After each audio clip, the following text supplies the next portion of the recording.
सांगली शहर पाणीपुरवठा योजना अंतर्गत माळबंगला येथून हिराबागकडे येणारे शुद्ध पाण्याचे 800 MMDI दाबनलिकावर खनबाग हिंदू मुस्लिम चौक येथे झालेल्या गळती दुरुस्ती करण्याचे काम उद्या मंगळवार दिनांक 3/12/2024 रोजी सकाळपासून या लाईनचा पाणी पुरवठा बंद ठेवून हाती घेण्यात येणार आहे।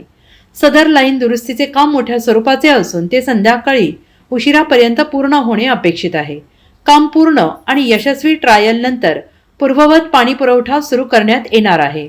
यामुळे बुधवार दिनांक 4/12/2024 रोजी सकाळी सांगली शहरातील हिराबाग नवीन आणि जुनी पोळमळा आकाशवाणी जलभवन पुजारी प्लॉट सांगलीवाडी नवीन आणि जुनी या 70 MD केंद्र सांगली शहर झोन मधील टाक्यांमधून पुरवठा होणाऱ्या भागास अपुरा आणि कमी प्रमाणात पाणी पुरवठा होणार आहे।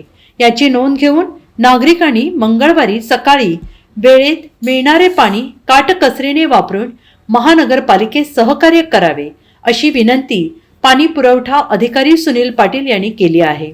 वरील दुरुस्ती काळात 70 MLD कुपवाड शहर झोन आणि 56 MLD झोन अंतर्गत भागाचा पाणी पुरवठा सुरू राहील।